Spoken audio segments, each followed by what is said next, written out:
बोलो प्रभु यीशु मसीह की। क्यों ना हम सब लोग बड़े झूमते हुए नाचते हुए प्रभु की आराधना करेंगे। हालेलुया। क्यों ना इस गीत के साथ तेरी स्तुति प्रशंसा हो, तेरी हर पल महिमा हो। हालेलुया। क्यों ना इस गीत को हम प्रभु की महिमा के लिए गाएंगे और उसके पवित्र और पवित्र नाम को ऊंचे में उठाएंगे। हालेलुया। क्यों ना हम सब ताली बजाएं।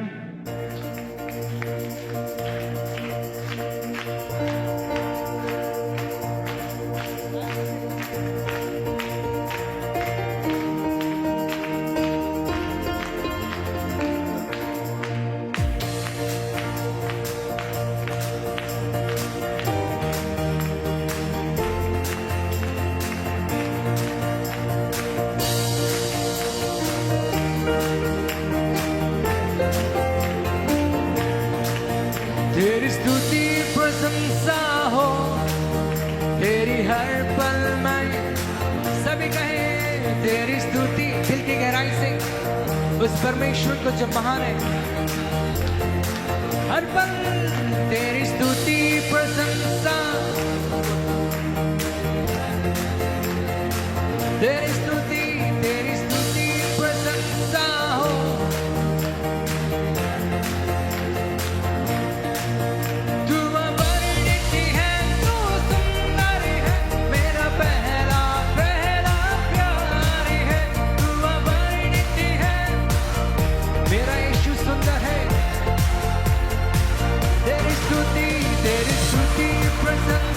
अपने हाथ को उठाकर ओ तेरी स्तुति प्रशंसा हो, तेरी हर पल। ओ तू अवर्णित है, तू सुंदर है, मेरा पहला प्यार है। तू अवर्णित।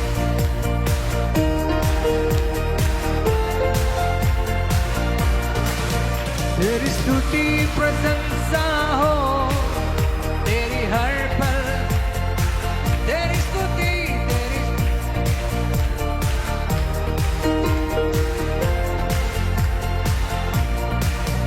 तू अवर्णित है, तू सुंदर है, मेरा पहला वर्णित है। तेरी स्तुति प्रशंसा। अपने हाथ को उठाकर प्रभु की आराधना करें। तेरी स्तुति प्रशंसा हो, तेरी हर पल। मेरी निराशाओं में मेरी आशा बना। सभी कहें मेरी निराशाओं में वो मेरी आशा है। मेरी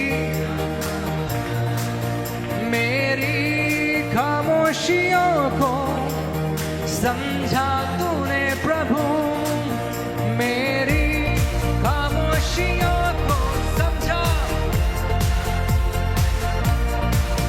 तू अवर्णित है, मेरा पहला।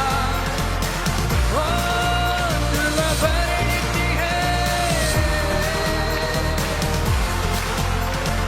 एक तेरी स्तुति प्रशंसा दिल की गहराई से अपने हाथों को उठाकर। तेरी स्तुति प्रशंसा हो, तेरी हर पल। दिल की गहराइयों में बसता तू ही प्रभु। तेरी इच्छाओं को मैं पूरा करता चलूं। सभी कहें दिल की गहराइयों में बसता है मेरा प्रभु। ओ तेरी इच्छा को मैं पूरा करता, पूरा। क्योंकि मेरा प्रभु तू अवर्णित है।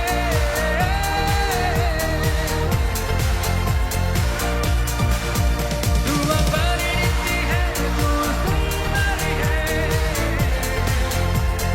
तेरी स्तुति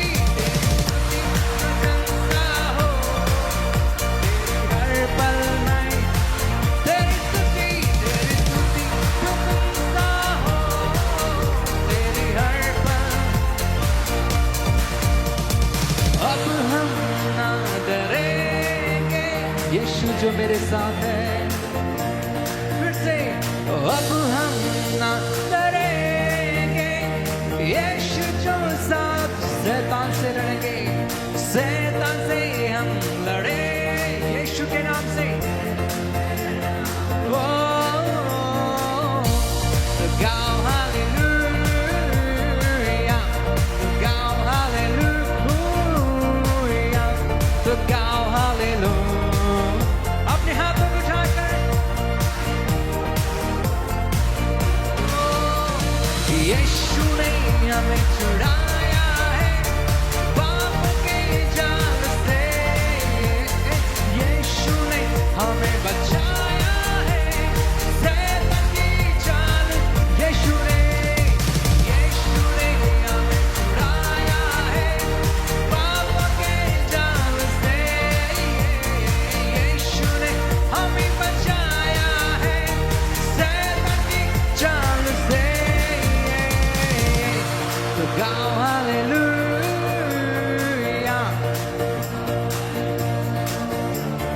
ओ हुया,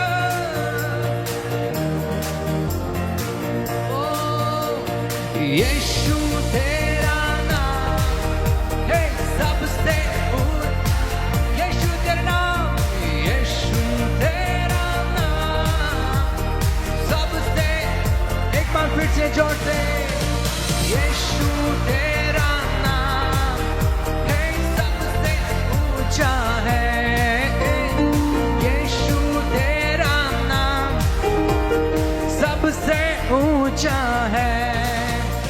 बीमारी से, गरीबी से, श्राप से है छुड़ाता, वो नाम है जो अंधों को, बीमारी से, श्राप से है छुड़ाता, वो नाम है जो अंधों को, जिस नाम में है यीशु है वो, जिस नाम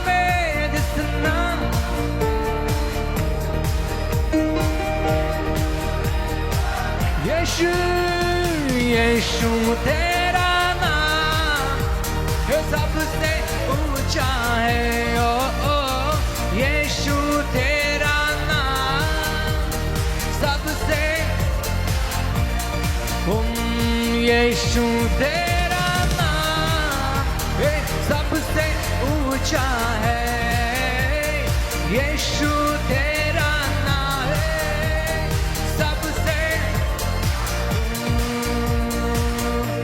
तो गाओ हालेलुया, अपने हाथों को उठाकर जोर से ऊंची आवाज से कहें, तो गाओ हालेलुया, एक बार भी, तो गाओ हालेलुया, तो गाओ हालेलुया, तो गाओ हालेलुया।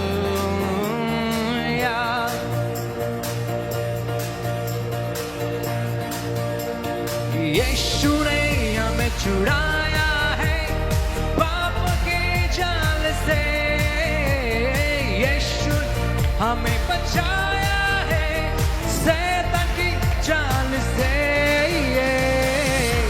तो गाओ हालेलुया, तो गाओ हालेलुया, तो गाओ हालेलुया, तो गाओ हालेलुया। मेरी निराशाओं में, मेरी खामोशियों को समझा, वो मेरी निराशाओं में मेरी आशा बना तू, मेरी खामोशियों को समझा तूने प्रभु। तू अवर्णित है मेरा पहला, हो तू अवर्णित है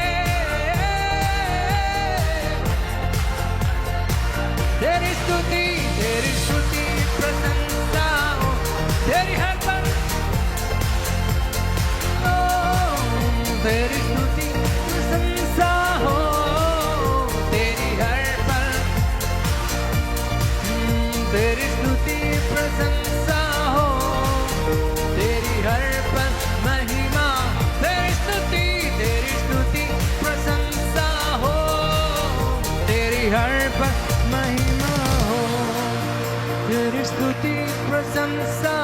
एक बार सभी कहें ऊंची आवाज से तेरी स्तुति, दिल की गहराई से एक बार फिर ऊंची आवाज से तेरी स्तुति।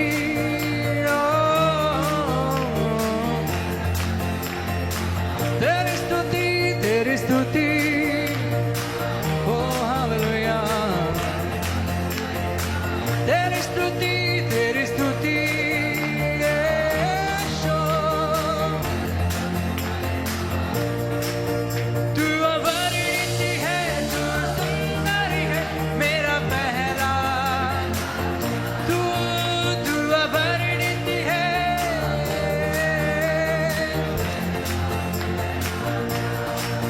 तेरी स्तुति प्रशंसा हो तेरी हर पल। तेरी स्तुति, तेरी स्तुति,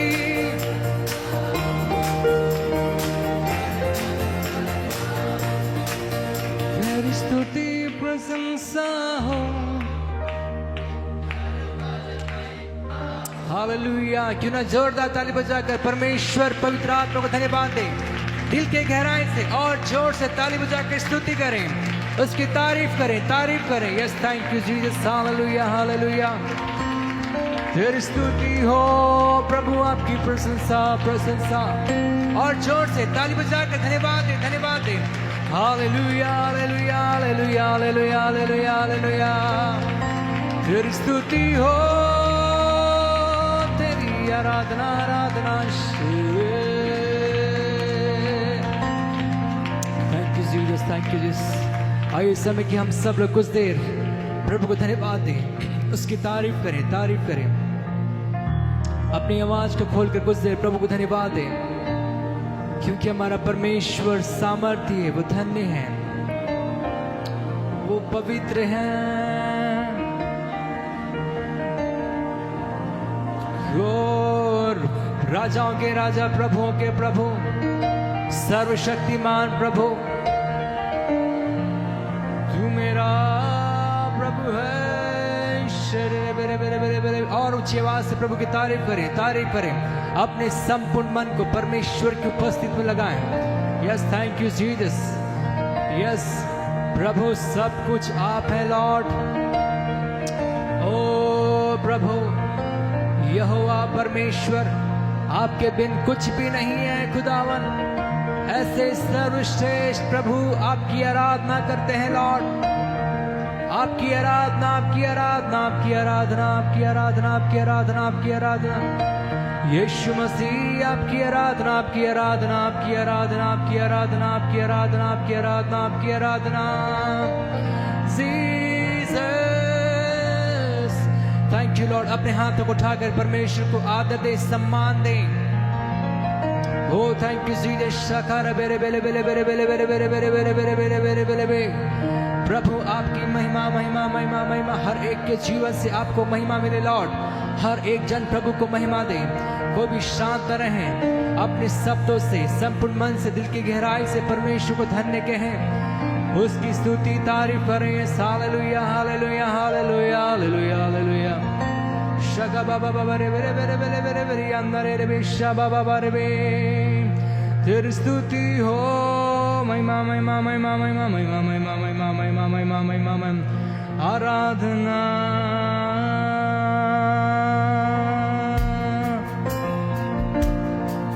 तेरी आराधना हो। बेरे बेरे बेरे बेरे बेरे बेरे बला शखा तेरे बेरे बेरे बे। यीशु नाम शाबारे री अंदरे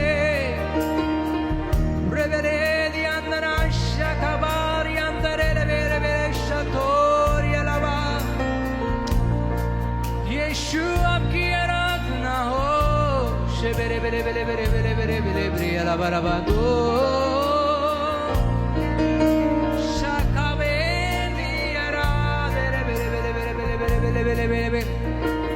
यीशु नाम सामर्थ्य नाम, अद्भुत नाम, अद्भुत नाम, अद्भुत नाम, पवित्र नाम। यीशु नाम, यीशु नाम, यीशु नाम।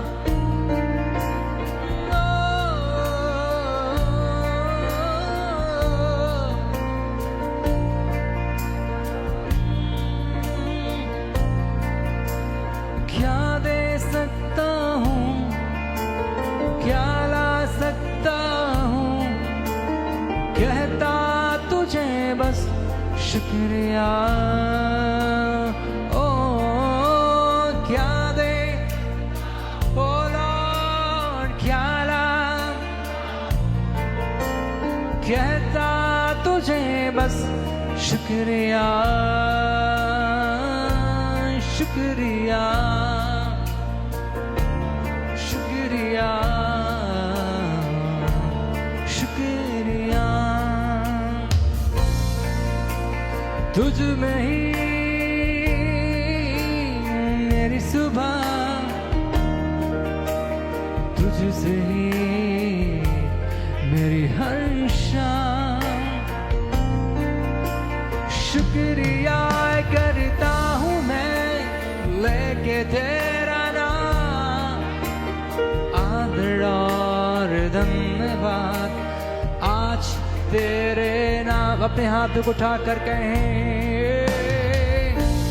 शुक्रिया शुक्रिया शुक्रिया। हर एक बात के लिए शुक्रिया यीशु तेरा। सारी दुनिया तेरी है, सब कुछ तूने रचाया है, मुझको भी तूने बनाया है, तेरे जैसा किया है। Yes, Lord, इस प्यार के लिए धन्यवाद देते हैं प्रभु। आपने हमसे प्यार किया प्रभु, आपकी दया के लिए धन्यवाद। सारी दुनिया तेरी है,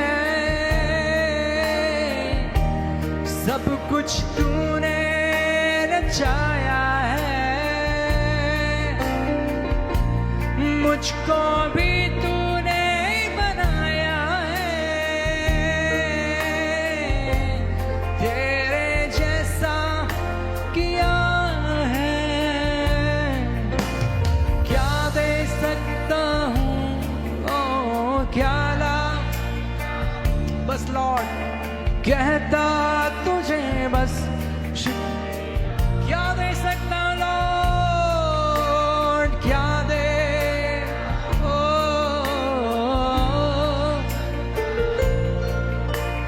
कहता तुझे बस शुक्रिया शुक्रिया शुक्रिया। ओ लॉर्ड शुक्रिया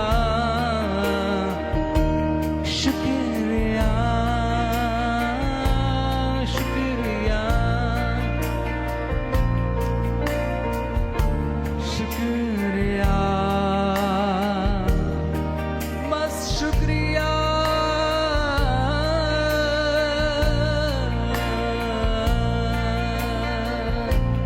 शुक्रिया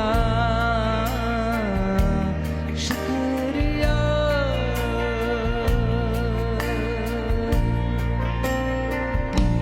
सारी दुनिया तेरी है, सब कुछ तूने रचाया है, तूने रचाया है, तेरे जैसा किया है। क्या दे सकता हूँ, अपने हाथों को उठाकर सभी कहे प्रभु से बस तुझे कहता लॉर्ड शुक्रिया के अलावा कुछ नहीं है। सभी कहे क्या दे सकता हूँ, क्या दे क्या ला, यीशु कहता तुझे बस शुक्रिया शुक्रिया शुक्रिया। तुझ में ही मेरी सुबह, तुझसे ही मेरी हर शाम ओ तुझ में ही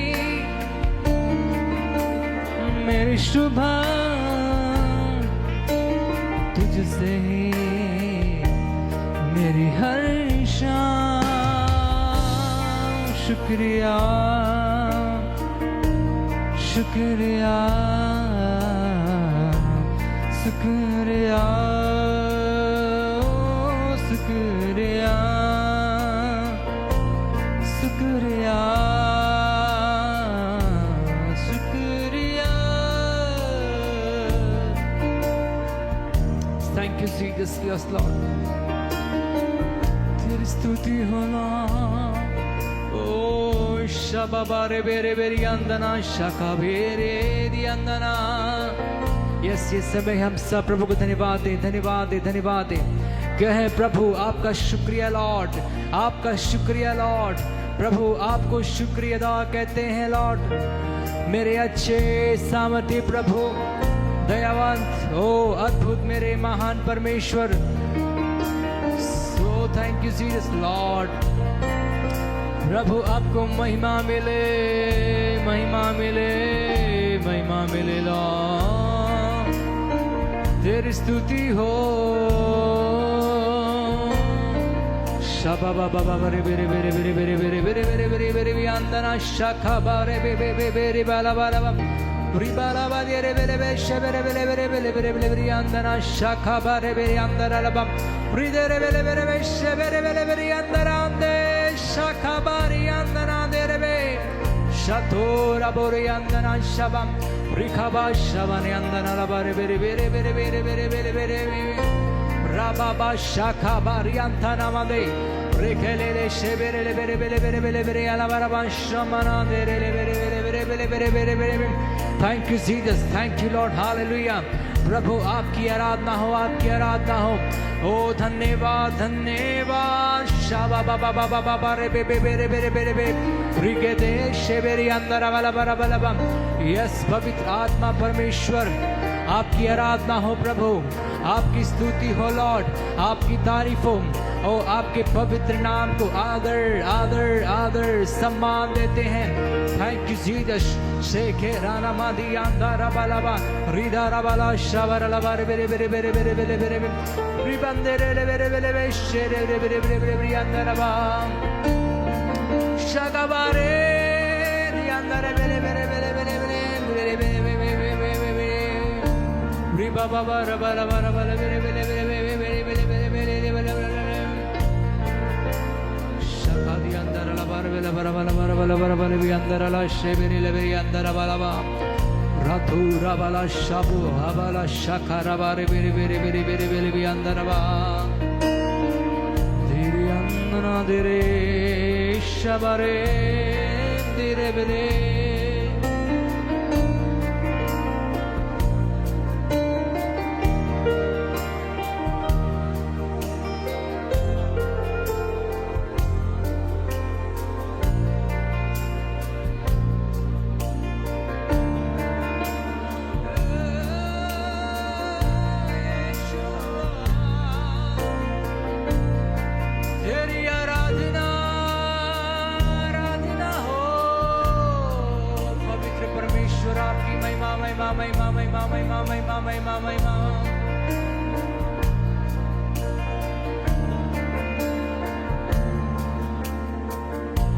Shirkati andana deri andana de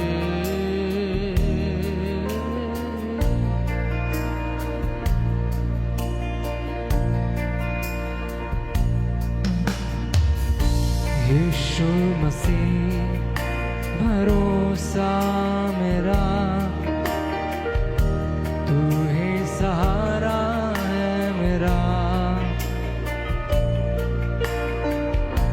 मुश्किल समय में तू ही दिलासा, साथ रहेगा तू सदा। यीशु मसीह यीशु मसीह भरोसा मेरा, तू ही सहारा है मेरा। मुश्किल समय में तू ही दिलासा साथ रहेगा।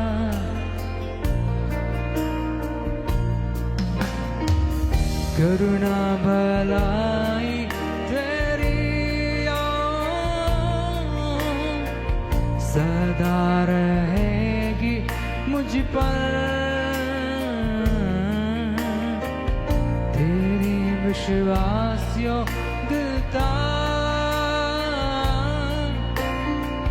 देखूंगा मैं उम्र भर। अपने हाथों को उठाकर कहें, मैं हाथ उठाकर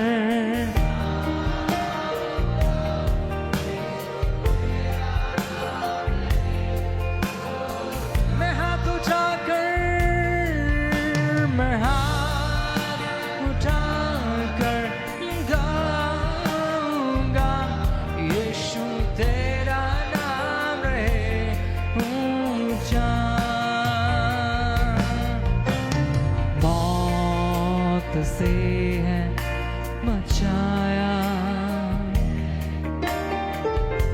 जीवन नया है दे दिया। मेरा नाम लेकर, नाम लेकर, यस लॉर्ड, जीवन नया।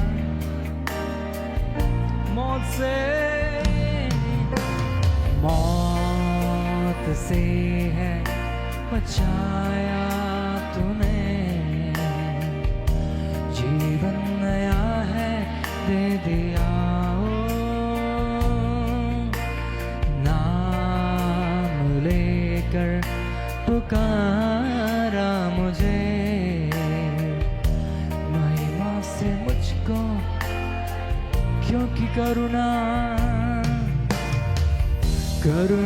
भलाई तेरी सदा रहेगी मुझ पर,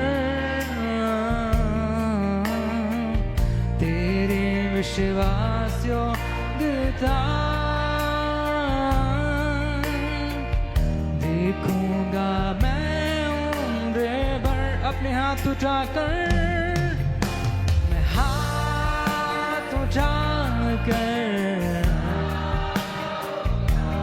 यीशु तेरा नाम रहे,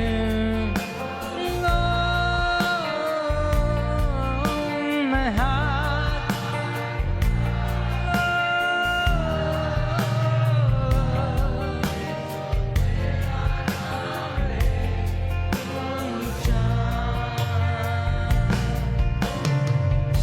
यीशु मसीह भरोसा, तू ही सहारा,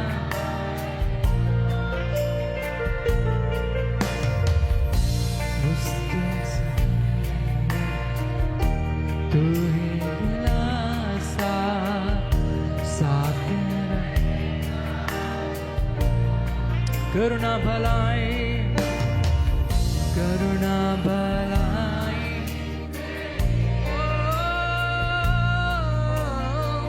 सदा रहेगी,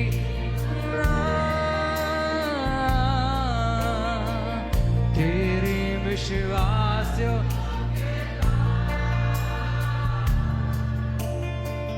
देखूंगा मैं मेरे प्रभु। मैं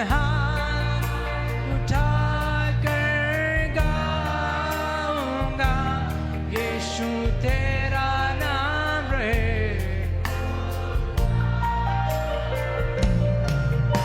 मैं हाथ उठाकर गाऊंगा,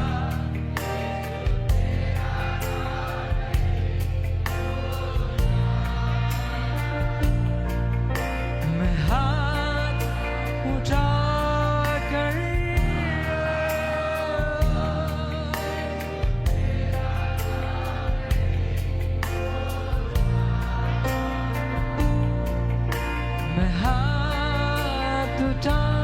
कर गाऊंगा,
सृष्टि के मालिक तुम्हें हो, सारी सृष्टि के रक्षा तुम्हें हो।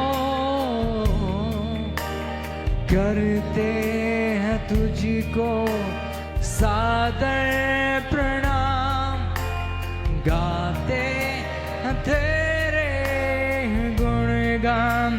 हा हा हा हालेलुया। अपने हाथों को उठाकर यस प्रभु की तारीफ करें। हालेलुया। हा हा हा हालेलुया। हा हा हा हालेलुया। हा हा हा hallelujah. Hallelujah.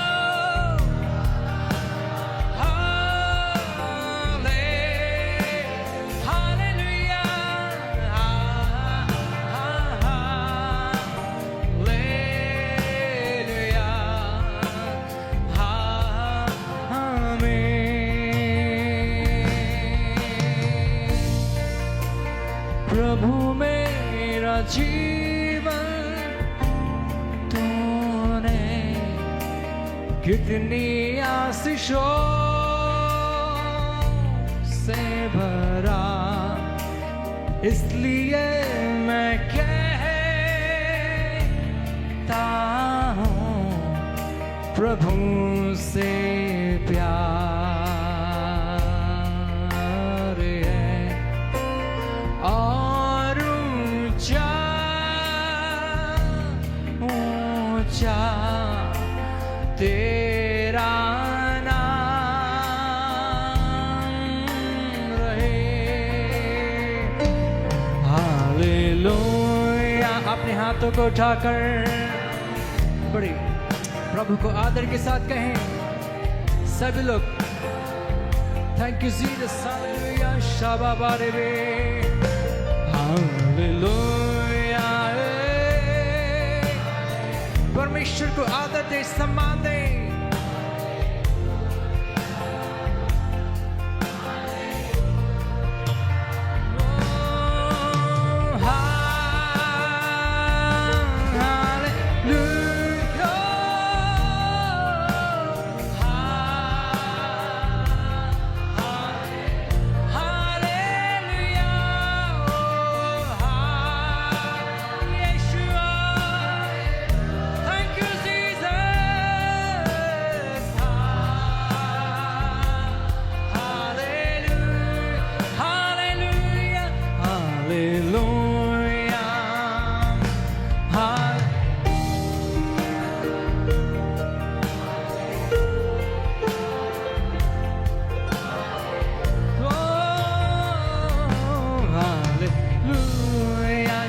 Babare bialaba Shatori andanade Ribanderi ashakare andanade Ha Shama Riandarani andarebe sherebe Shakabare Ha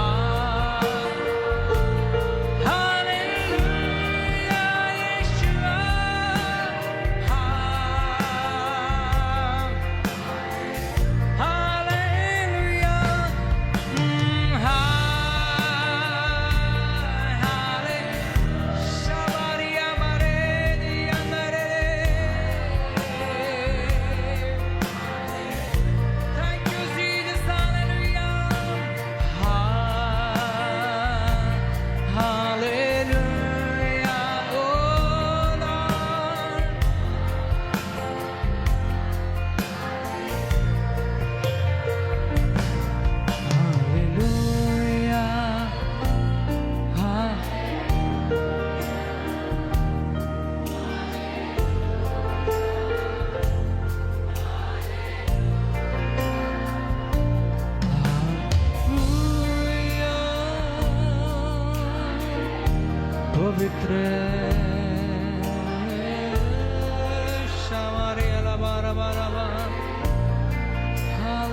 पवित्र तू पवित्र।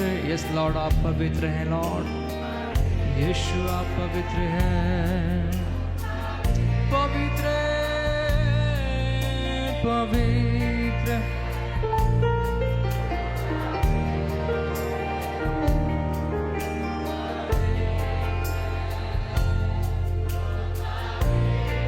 पवित्र पवित्र पवित्र पवित्र तू पवित्र।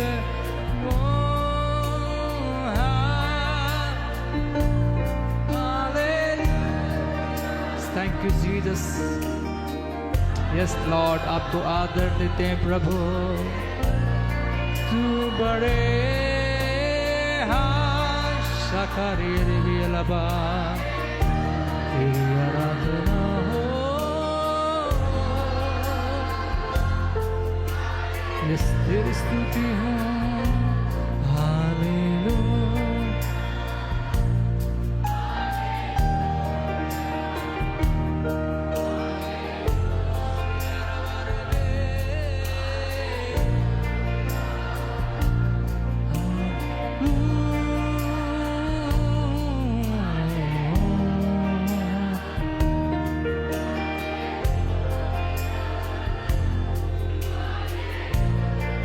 पवित्र पवित्र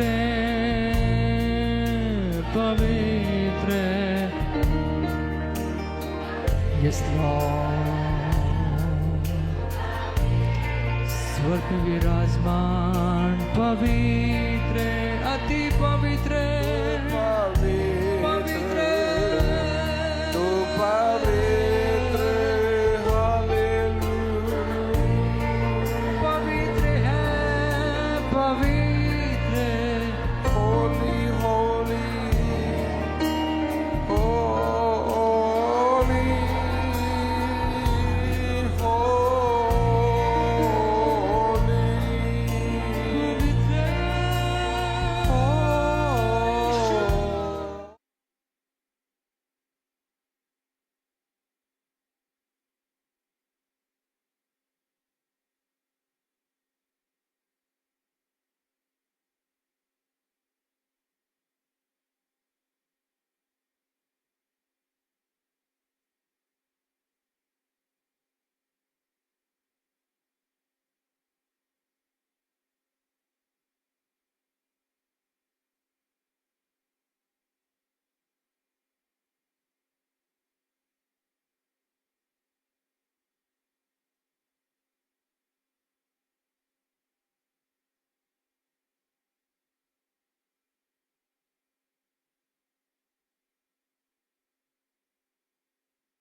इस छुटकारे की सभा में आपको अपने बीच में नेवता देते हैं। सनातन काल के विराट परमेश्वर, असीमित अद्वितीय तुल्य परमेश्वर, एक बार फिर आपकी दया चाहते हैं।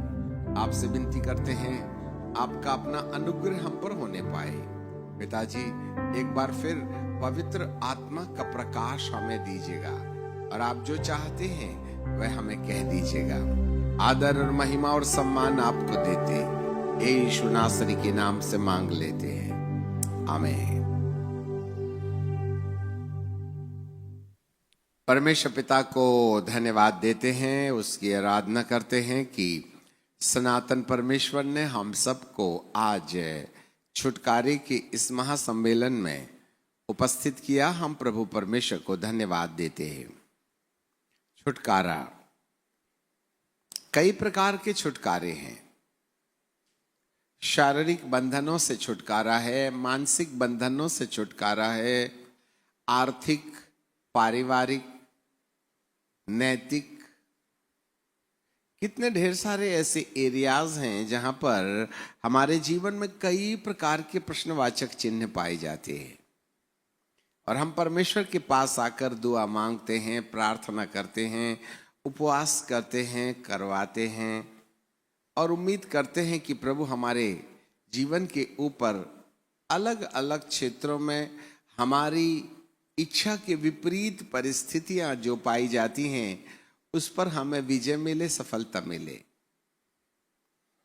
आपको मालूम होवे प्रभु यीशु मसीह जब इस संसार में थे तो उन्होंने अपनी सेवकाई के दौरान जो बात अभिषेक प्राप्त करने के बाद कही वो लूका रचित सुसमाचार उसका 4 अध्याय और उसके 18वें पद में हमें बाइबल इस प्रकार से कहती है, जहां लिखा है 4:18 कि प्रभु का आत्मा मुझ पर है, इसलिए उसने कंगालों को सुसमाचार सुनाने के लिए मेरा अभिषेक किया और मुझे इसलिए भेजा है कि बंधुओं को छुटकारे का और अंधों को दृष्टि पाने का सुसमाचार प्रचार करूं और कुचले हुओं को छुड़ाऊं और प्रभु के प्रसन्न रहने के वर्ष का प्रचार करूं। प्रभु के प्रसन्न रहने के वर्ष, द टाइम ऑफ ग्रेस, प्रभु के प्रसन्न रहने का के वर्षों का मैं प्रचार करूं। इससे ऐसा लगता है कि जरूर एक वर्ष आएगा, एक समय आएगा जब परमेश्वर की प्रसन्नता मनुष्य के जीवन के प्रति जो परमेश्वर के हृदय में है वो समाप्त हो जाएगी। अब यहां पर ये जो वचन प्रभु यीशु ने अंगीकार किया, जब 40 दिन के उपवास और प्रार्थना के बाद वह सिनेगोग में गया तो उसे शास्त्र में से पढ़ने का अवसर मिला और उसने ये बातें यशायाह के 61वें अध्याय को निकाला और सब लोगों के सामने पढ़ करके सुनाया।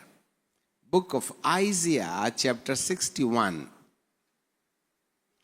तो जब वो पढ़ रहे थे तो वहां ऐसे लिखा है, यहोवा का आत्मा मुझ पर है और यहोवा ने सुसमाचार सुनाने के लिए मेरा अभिषेक किया है और इसलिए भेजा है कि खेदित मनों को शांति दूं और बंधुओं को छुटकारे का और कैदियों को छुटकारे का प्रचार करूं और यहोवा के प्रसन्न रहने के वर्ष का।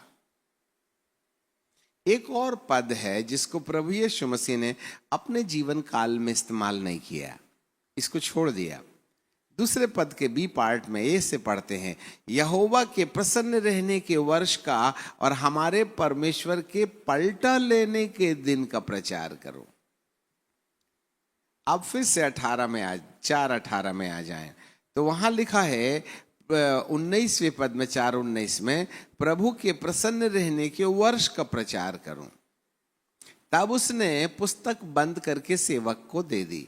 इसका मतलब है प्रभु यीशु मसीह के जीवन काल में जिस उद्देश्य को लेकर के परमेश्वर ने प्रभु यीशु को धरती पर भेजा था वह यह था कि वो परमेश्वर के प्रसन्न रहने वाले दिनों के विषय में लोगों को बताए।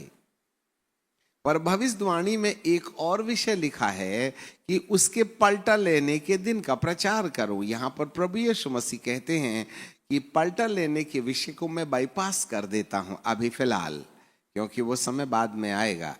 इससे ऐसे पता चलता है कि परमेश्वर के प्रसन्न रहने के एक वर्ष हैं, परंतु जब वे वर्ष पूरे हो जाएंगे तब पलटा लेने के वर्ष भी शुरू होंगे। तो हमें इस बात के विषय में बेखबर नहीं रहना चाहिए कि अनुग्रह का काल हर समय बना रहेगा।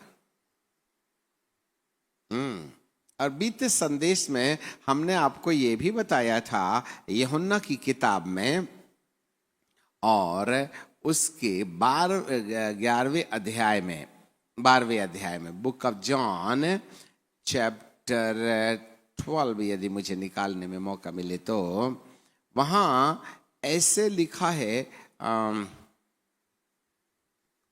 यस 12वां अध्याय और उसका 46 पद, book of John chapter 12 and verse 46 है। और मैं जगत में ज्योति होकर के आया हूं ताकि जो कोई मुझ पर विश्वास करे वह अंधकार में न रहे।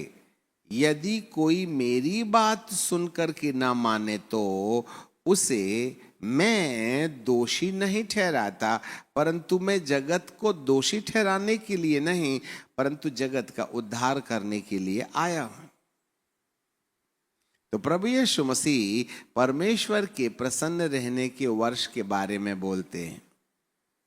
पर 48 पद में लिखा है, जो मुझे तुच्छ जानता है वह मेरी बातों को ग्रहण नहीं करता, उसको दोषी ठहराने वाला एक है, अर्थात जो वचन मैंने कहा। मैं पर्सनली तुम्हें दोषी ठहराने नहीं आया। मेरा परमेश्वर की ओर से इस धरती पर भेजा जाना अनुग्रह को लेकर है, इसलिए मैं परमेश्वर के प्रसन्न रहने के वर्ष का प्रचार करने के लिए आया हूं।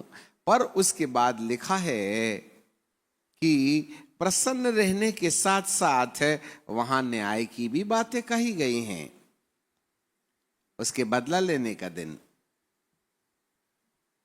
तो कौन बदला लेगा?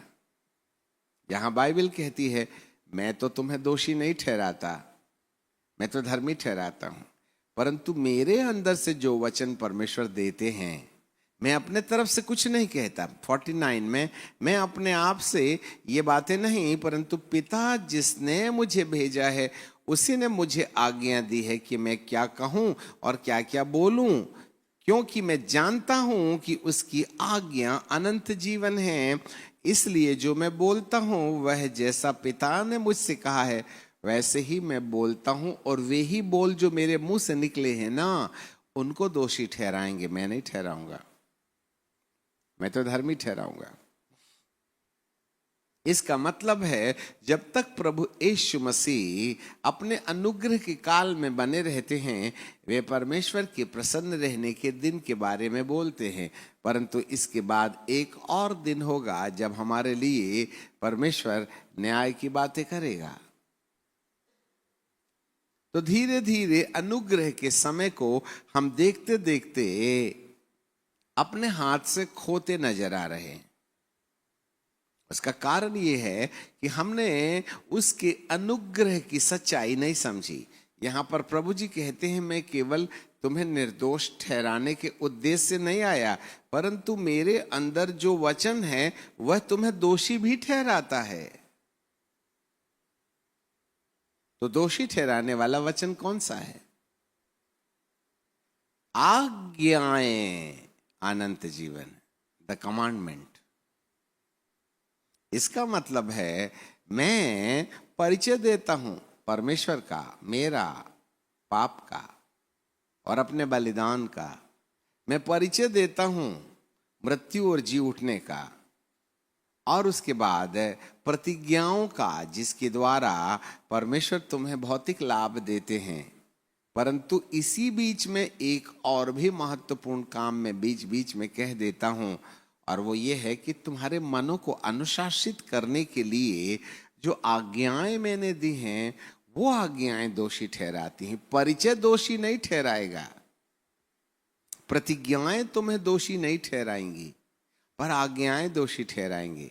और बाइबल यहां पर प्रभु यीशु को अपना परिचय देने मात्र के लिए, पिता का परिचय देने मात्र के लिए नहीं, वो केवल अपने मरने और जी उठने के द्वारा जो अनुग्रह या धार्मिकता मिलने वाली है, केवल उसी की बातें बोलने नहीं आए थे। वो तो वजन इस बात पर देते हैं कि जो आज्ञाएं मैंने दी हैं वो अनंत जीवन है, और उसी आज्ञाओं पर आज मसीहियत का कोई ख्याल नहीं है। सब ग्रेस पर चल रहे हैं। लड़ाई लड़ो, झगड़ा करो, बाइबल में क्या करने और क्या नहीं करने के लिए लिखा गया है उससे हमें कोई लेना ही देना नहीं। बस हम विश्वास करें, मारा गया, गाड़ा गया, गाते बजाते रहें, दैट्स ऑल। परंतु इससे समस्या का समाधान नहीं होगा। इसलिए बाइबल कहती है, मैं तुम्हें दोषी नहीं ठहराऊंगा, पर मेरे अंदर से निकलने वाला वचन जो आज्ञा है वो तुम्हें दोषी ठहराएगा। और इसी से हमें जब मालूम होता है कि हमें परमेश्वर कौन सा काम करना चाहिए और कौन सा काम नहीं करना चाहिए, इसके बारे में आइडिया देते हैं। द वर्ड ऑफ गॉड, नहीं, the commandment of God is the one kind of major to acknowledge what should we do and what we not be do, हम क्या करें और क्या नहीं करना चाहिएगा। और जो परमेश्वर ने बोला है वो नहीं करेंगे तो हम धर्मी ठहराए जाएंगे, और जो परमेश्वर ने करने बोला है और वो ना करके उसका उल्टा करेंगे तो वचन हमको दोषी ठहराता है। आज्ञाएं,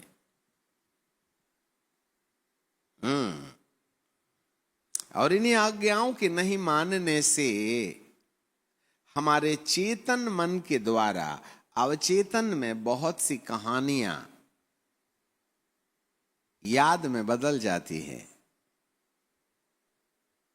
जितनी भी आज्ञाएं बाइबल के अंदर लिखी हैं, मनुष्य पैदा होने के तुरंत बाद से उन आज्ञाओं के विरुद्ध ही आचरण अपनाता है, और किसी भी काम को करने के लिए अपनी बुद्धि में अर्थात चेतन मन में, कॉन्शियस माइंड में हम कल्पना को आने देते। ऐसा लगता अपन आज बीड़ी पीते, चलो चलो आज दारू पीते, कल्पनाएं आती हैं। और जब वो कल्पना आती है, अच्छा ठीक है इनको भी सबक सिखाता हूं, ठहर जाओ, फिर हम ऑफेंडेड हो जाते हैं, ऑफेंसिव हो जाते हैं। फिर हमारा बदले की प्रतिक्रिया दिखाई देती है, क्रोध दिखाई देता है। और जब कभी आप आज्ञा के विरुद्ध काम करते हैं तो इसके करने वाले आप नहीं हैं, पाप है। इसलिए बाबा पौलुस कहते हैं, जो मैं चाहता हूं वो मुझसे नहीं बनता, और जो मैं नहीं चाहता हूं वही मुझसे बन पड़ता। हाय मैं कैसा अभागा हूं, मुझे इस मृत्यु की देह से कौन आजाद करेगा। आत्मा से या दिल से तो मैं परमेश्वर की व्यवस्था से प्रसन्न रहता हूं, परंतु मेरे शरीर में कुछ और ही प्रकार की व्यवस्था नजर आती है, जो मेरी बुद्धि की व्यवस्था से या आत्मा की व्यवस्था से लड़ाई लड़ती है। हाय मुझे कौन छुड़ाएगा। तो आपको मालूम होवे, आज्ञा के उल्लंघन से हमारे मन को जो चोट लगती है, हम परमेश्वर के सामने खड़े रहने में दोषारोपित मन लेकर के खड़े हो जाते हैं। एक पद मुझे याद आता है इफिसियों की किताब में और उसके दूसरे अध्याय के दूसरे पद में, जो लोग, जरा देखिएगा, book of Ephesians chapter 2 and verse 2, वहां ऐसे लिखा हुआ है, और उसने तुम्हें भी जिलाया जो अपने अपराधों और पापों के कारण मरे थे, जिसमें तुम पहले, जब तुम विश्वास में नहीं आए थे, जब तुमने पवित्र आत्मा नहीं पाया था, जब तुम कलीसिया के सदस्य नहीं थे, जब तुम अन्य जाति थे, जब तुम अंधकार के उद्धारकर्ता के बारे में नहीं जानते थे, उन समयों में बाइबल का प्रभु ये बोलता है कि जब हम उन समयों में थे ना, तो अंधकार के मैं तुम्हें माफ कीजिएगा, जिसने तुम्हें पहले इस संसार की रीति पर अर्थात आकाश के अधिकार के हाकिम और उस आत्मा के चलाए चलते थे। तो हमें क्या समझ में आता है, ये उद्धार पाने के पहले, प्रभु को ग्रहण करने से पहले हम कौन सी आत्मा के चलाए चलते थे, जिसमें हम तमाम प्रकार के परमेश्वर की आज्ञा के विरुद्ध वाला जीवन अपनाते थे। ऐसे वाले आत्माओं के प्रभाव में प्रभु को ग्रहण करने के पहले हम चलते थे, परंतु जब से हम में प्रभु आ गए हैं, जब से हम उद्धारकर्ता को जान गए हैं, जब से हमने पवित्र आत्मा पा लिया है, जब से हम कलीसिया के सदस्य बन गए हैं, जब से हम दानों और वरदानों को इस्तेमाल करना शुरू कर चुके हैं, इसके बाद भी ये वाली जो आत्माएं हैं ना, आकाश के अधिकार के हाकिम, अभी भी उनके जीवन में काम करती हैं, जो परमेश्वर की आज्ञा को नहीं मानते हैं। जरा देखिएगा, जिसमें तुम पहले इस संसार की रीति पर और आकाश के अधिकार के हाकिम अर्थात उस आत्मा के चलाए चलते थे, जो अब भी आज्ञा न मानने वालों में काम करता है। तो क्या समझ में आता है आपको? विश्वासी होने के बाद, पवित्र आत्मा पाने के बाद, पवित्र आत्मा के 9 वरदानों को इस्तेमाल करने के बाद भी यदि कोई व्यक्ति आज्ञाओं को बाईपास करता है तो वह उन आत्माओं के नियंत्रण में होकर के करता है जो आकाश के अधिकार के हाकिम हैं। सीधे सीधे बोलो, दुष्ट आत्माएं। Those who disobey the commandment of God, still they are under the control of the demonic influences. ले लो ना बपतिस्मा, एक नहीं हर हफ्ते लेना। धरती की सबसे बड़ी कलीसिया की सदस्य बन जाइए। कितने घंटे अन्य भाषा है बोलते रहिएगा, कितने भूत निकालना है, कितने हजारों कलीसियाओं के आप याजक और पासबान हो सकते हैं। पर यदि कोई उसकी आज्ञा को बाईपास कर रहा है, यदि कोई उसकी आज्ञाओं का बहिष्कार कर रहा है, जिसको प्रभु कहते हैं वही तुम्हें दोषी ठहराएगा, तो उस आज्ञाओं का बहिष्कार करने का मतलब ही होता है कि हम कहीं ना कहीं आकाश के अधिकार के हाकिम वाली आत्मा के चलाए चल रहे हैं। That means mentally we are operated by the demonic power to disobey the commandment of God. और आज्ञा ही जीवन है और अनंत जीवन। और जब हम आज्ञा को तोड़ देते हैं तो चेतन के द्वारा कहानी अवचेतन में चली जाती है।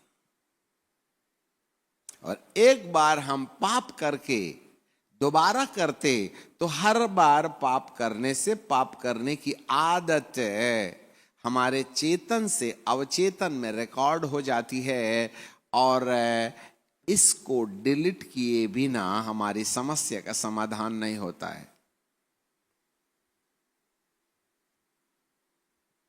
अब शैतान को बाहर मत ढूंढो आप, वह आपकी याद के अंदर अपना अधिकार बना के बैठा है।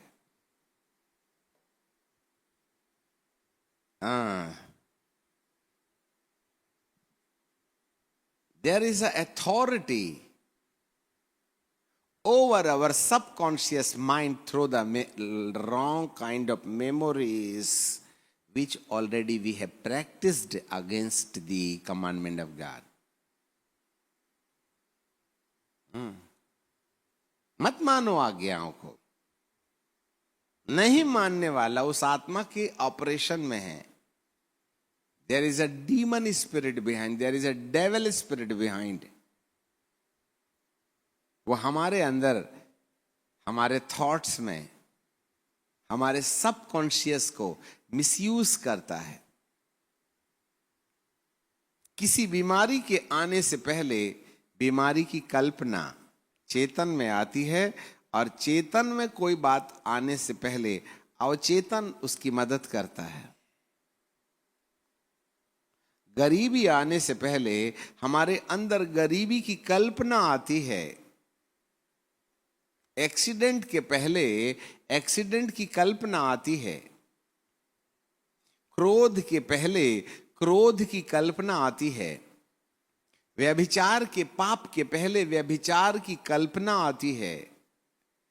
प्रतिशोध के पहले प्रतिशोध की कल्पना आती है। हर काम के पहले चेतन में कल्पना का आना, और चेतन में कल्पना का आना 99% अवचेतना से आपके बीते कल की कहानी आपके रिवाउंड होकर के चेतना में जब आ जाती है, तब हम वो करना शुरू कर देते हैं जो हम नहीं चाहते हैं। तो इसका मतलब है जरूर दुष्ट आत्माएं आपकी पुराने यादों को ताजा करके आपके माथे पर लाकर उन कामों को करने के लिए अवसर देती हैं, फिर हम खुद ही करते हैं।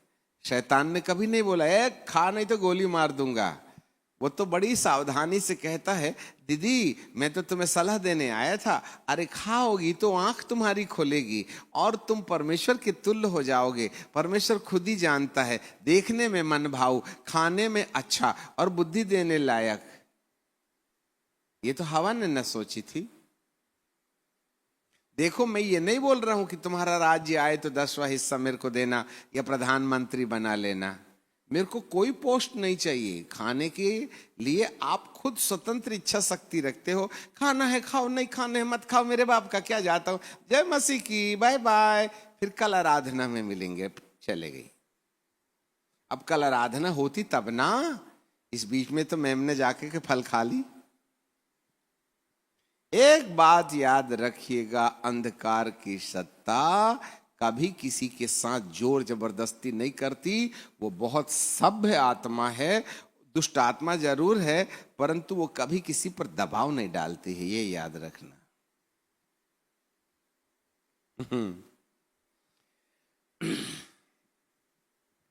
एक कहानी बताते हैं। एक बार एक पास्टर जी शैतान को ढूंढने में चले। बोले मिल के इंटरव्यू लूंगा। आजकल उसका साम्राज्य बहुत बढ़ रहा है, कौन सी टेक्निक काम में लाता है वो। बेचारा दारू भट्टी गया, वहां शैतान था ही नहीं। फिल्म में फिर पिक्चर हाउस गया, वहां भी नहीं था। हैं? फिर कोर्ट कचहरी गया, वहां भी नहीं था। पुलिस थाने में भी नहीं था। सारा चक्कर काट काट के बेचारा पूरा शहर बस्ती घुमाया, शैतान का आता पता दोनों नहीं मिला। बेचारा थका हारा दोपहर 12 बजे सुबह नाश्ता करके निकला था। थका हारा जैसे ही मिशन कंपाउंड में पहुंचा तो 4 भूत गेट में खड़े थे। तो बोले अरे तुम यहाँ क्या कर रहे हो, तुम्हें तो दारू की दुकान में होना चाहिए ना।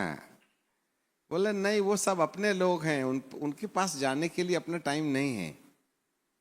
बोले यही कैंपस में रहने वाले लोग हैं, बहुत परेशान करते हैं, इसलिए मैं यहीं पहरा देता हूं कि किसको दांव में ले लूं। फिर और आगे गए तो पादरी साहब के घर में 3 और, 2 दरवाजे के पीछे और 2 आगे। अरे तो हमारे घर में क्या कर रहे हैं भाई साहब। बोले तुम ही तो लोगों को हमारे विरुद्ध भड़काते हो ना, इसलिए पहला तो तुम्हारा ही ना हिसाब करना पड़ेगा। तो कोई बात नहीं, चलो ठीक है। एक बात बताओ, तुम बहुत ज्यादा काम कर रहे हो, ओवर टाइम बहुत करते हो। तो शैतान बोलता ना ना ना ना, मैं कुछ नहीं करता, मेरे समान फुर्सती आदमी कोई नहीं है। बोले सारी दुनिया तुम्हारे को पूज रही है, फिर भी तुम कम काम करते हो, कौन सी टेक्निक अपनाते हो, हम भी चर्च में काम में लाएंगे उसको। इतने ढेर सारे डिसाइपल तुम बनाते हो, है ना। हम बीड़ी छुड़वाने के लिए जिंदगी में कितने डंडे पटकते हैं, और एक आदमी बिना सीखे बीड़ी पी लेना शुरू कर देता है। क्या टेक्निक है आपकी। बोले कोई टेक्निक नहीं है, चलो थोड़ा चाय पी के आते हैं। तो शैतान ने ऑर्डर दिया, ए जरा मक्खन मार के चाय ले आओ। और वहां जलेबी सिक रही थी। तो शैतान ने क्या किया, जलेबी सेकने वाले के बाजू में कढ़ाई रखी थी और उसमें थी चाशनी। उसने अपनी उंगली को चाशनी में डुबोया और थोड़ा ऊंचाई में यूं लगा दिया। बोले देखो साहब, मैंने यहां से चाशनी ली है और दीवार में लगाई है, अब आप ड्रामा देखिएगा। तो ऐसे समय में अच्छी चाय जरा ले आइए। ऑर्डर तो शैतान ही ने दिया था। चाय जब तक आई तब तक के बीच क्या कुछ हुआ जरा सुनिएगा। वो चाशनी को देख करके कुछ मक्खियां भिनिर भिनिर भिनिर भिनिर करके, अब देखोगे होटल में तो मक्खियां पूरे मोहल्ले की वहीं मिलेंगी। तो चाशनी मिलते बराबर वहां 2, 4, 6 मक्खियों को देख करके फोटो के पीछे छिपकलियां थी। उन्होंने वाओ, मक्खियों को पकड़ने के लिए वे चली आई और एक के बाद एक छिपकलियां मक्खियां खाने लगे। और कई छिपकलियां वहां इकट्ठी हो गई। कई बार तो इनमें कबड्डी भी हो जाती थी। फिर वहीं पड़ोस की एक बिल्ली थी, वो गुजरी। उसने देखा वाह इतनी ढेर सारी छिपकलियां हैं, यदि आज इसका नाश्ता किया जाए तो कैसा रहेगा। परंतु चाशनी काफी ऊपर थी और छिपकली भी काफी ऊपर थी। तब बिल्ली बार बार सोचती अब कूदूंगी तब कूदूंगी, पर उसको साहस नहीं होता था, ऊंचाई ज्यादा थी। पर जीभ में आया ना पानी, उससे रहा नहीं गया। आखिरकार उसके धीरज का बांध टूट गया और उसने जोर से जंप लगाया और एक छिपकली को पकड़ के नीचे लाया। परंतु जब वो आ रही थी तो गिरने का आइडिया नहीं था कि नीचे चाशनी है, और वह सीधे चाशनी में जा गिरी।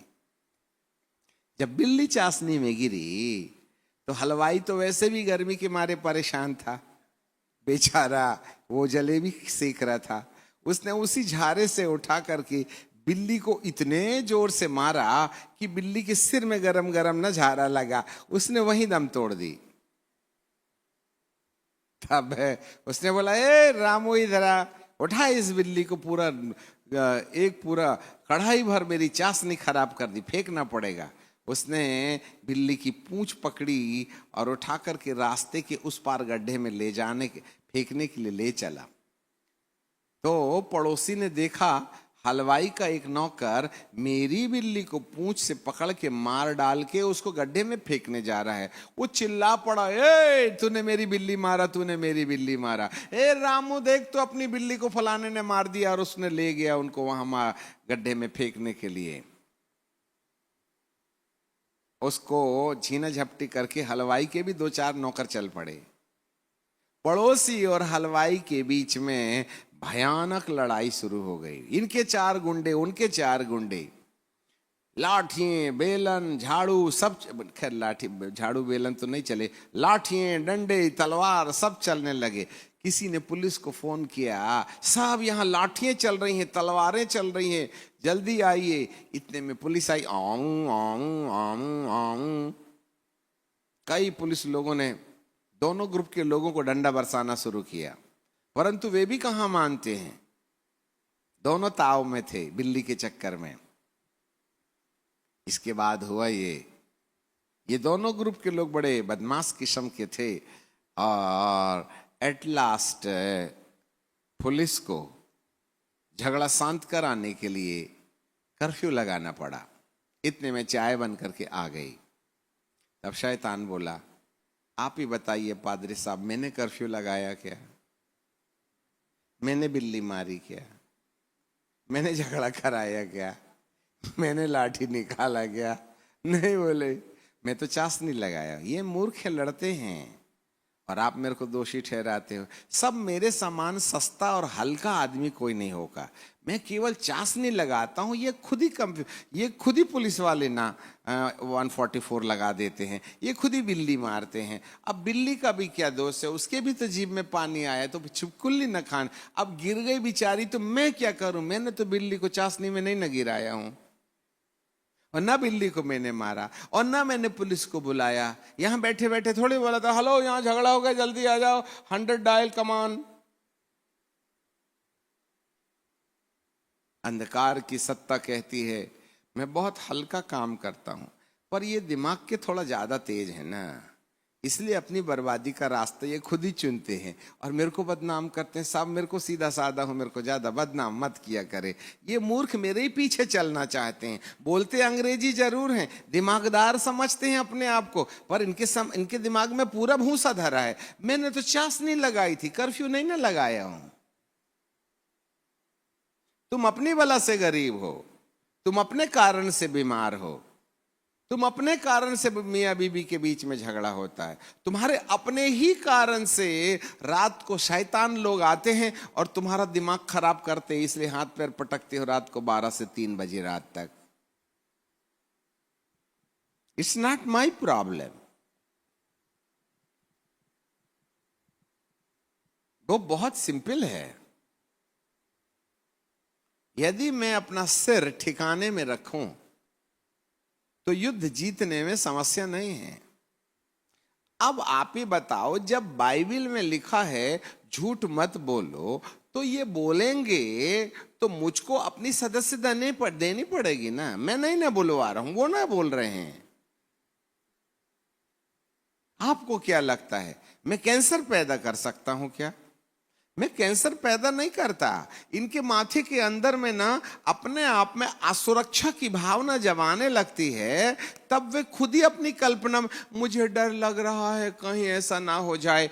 अय्यूब भी ये बात कहता है कि जिस बात से मुझे डर लगता था वही मुझ पर आ पड़ी। मैं अपने आप में सुरक्षित होने की बात तो करता था, परंतु मैं क्या बताऊं, जिस बात से मुझे डर लगता था वही मेरे जीवन पर आ पड़ी।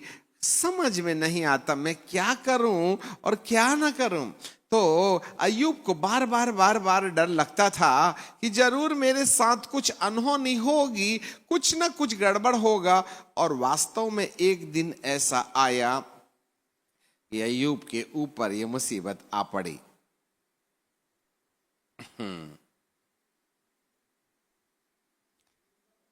जी कितना? 3:32। ओके चलिए साहब, अय्यूब की किताब उसका 3रा अध्याय और उसका 25 पद, बिल्कुल राइट, 25।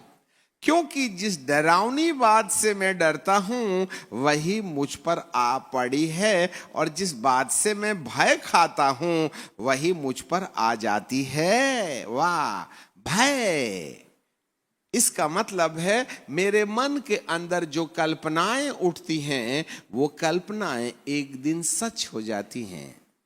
मुझे भय लगता है तो भय साब सच हो जाता है। मुझे भय लगता है कि मैं बीमार पड़ूंगा, मेरे दिमाग में बीमारी की कल्पना आती है तो मैं बीमारी के बिस्तर में रहता हूं।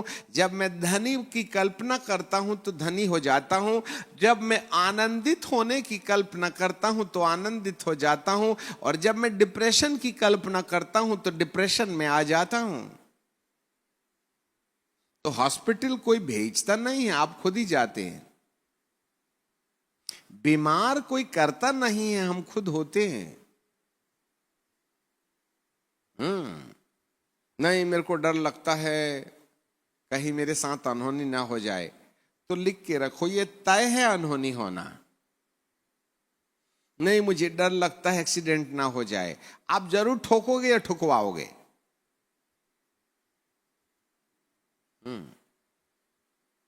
इसका मतलब है क्योंकि जिस डरावनी बात से मैं डरता हूं, तो कल्पना आती होगी ना डरावनी बात की। इसका मतलब है हमारी कल्पनाओं के अंदर में ऐसी बातों का आना जो बाइबल के विरुद्ध है। आप ऑटोमेटिकली दुष्ट आत्माओं को अपने जीवन के अंदर काम करने के लिए अनुमति दे रहे हैं। Listen me carefully. आपको मालूम है हमारे मन के अंदर उठने वाली कल्पनाओं का कितना महत्व है। अय्यूब की कल्पनाओं में डर था। इवन दो व्यक्तिगत मामले में वो परमेश्वर के सामने एक परिचित व्यक्ति था, जिसका परिचय प्रभु खुद देते हैं। क्या तूने मेरे दास अय्यूब को देखा? उसके समान खरा, सीधा और परमेश्वर को भय मानने वाला, खरा, सीधा और भय मानने वाला और बुराई से दूर रहने वाला व्यक्ति कोई नहीं है। पर उसके अंदर एक नेगेटिव थॉट्स थे। Listen me carefully. जब ये परमेश्वर कहता है अय्यूब की किताब के 1 अध्याय के 8वें पद में, यहोवा ने शैतान से पूछा, क्या तूने मेरे दास अय्यूब पर ध्यान दिया? उसके तुल्य खरा, सीधा, भय मानने वाला और बुराई से दूर रहने वाला मनुष्य कोई नहीं। जब परमेश्वर उसको आइडेंटिफाई कर रहा है कि ये परमेश्वर का दास है, तो फिर उसके मन के अंदर उसके ऊपर इस प्रकार की विपत्ति के आने का रास्ता कौन बना?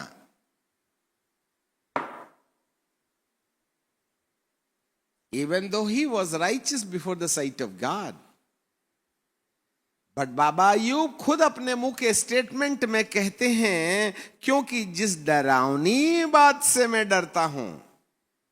कौन सी ऐसी बात थी जिससे वो डरता था?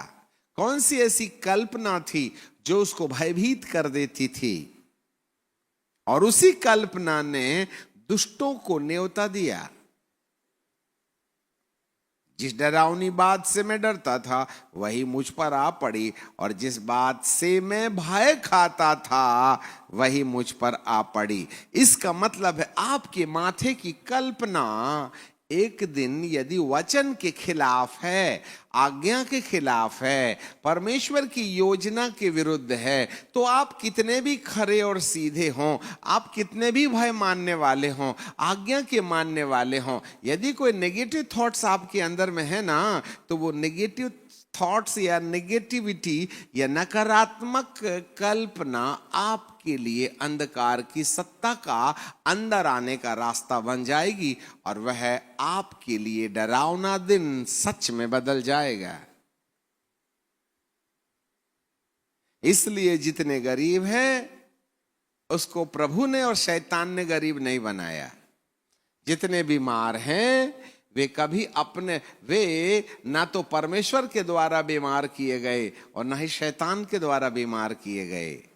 जितने लोगों का एक्सीडेंट हुआ है वे ना तो शैतान के द्वारा एक्सीडेंट के भागी हुए और ना ही परमेश्वर के द्वारा एक्सीडेंट के लिए छोड़ दिए गए, पर उनके मन के अंदर ऐसी कल्पना थी, मेरे को ऐसा डर लग रहा कहीं एक्सीडेंट ना हो जाए, और उसी समय कहीं ना कहीं कोई ना कोई दुर्घटना होना तय है। आपके दिमाग में हर घटना के पहले कल्पना आती है।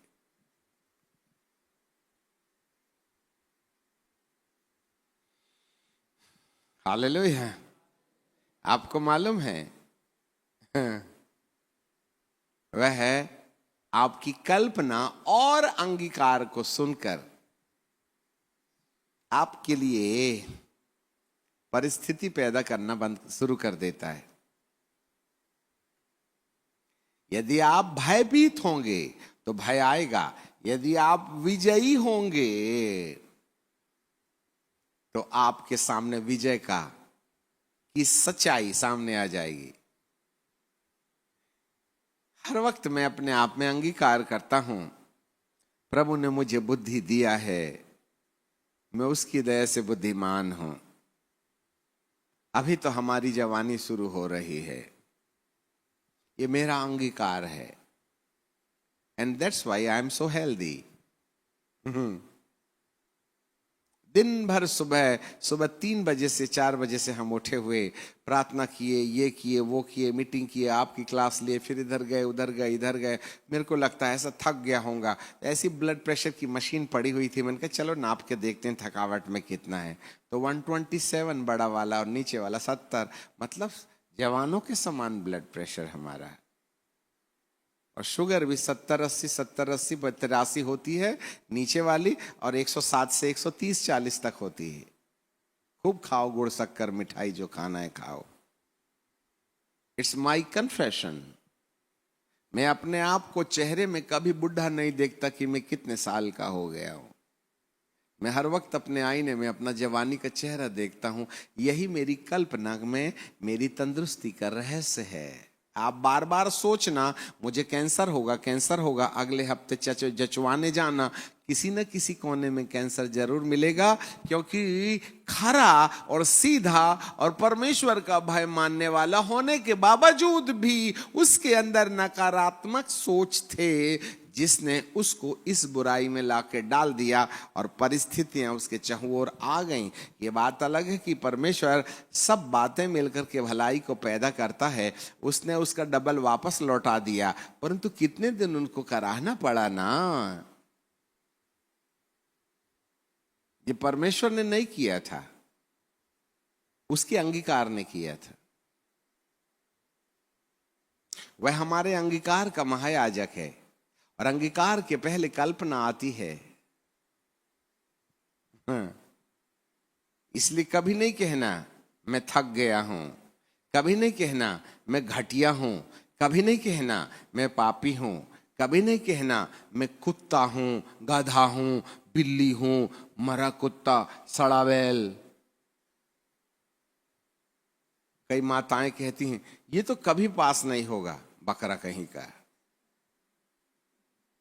तो तू बकरी और ये बकरे का बाप बड़ा बकरा, क्यों अपना मूल बर्बाद करते हो, गधा कहीं का। तो तू गधी होगी और ये गधे का बाप होगा,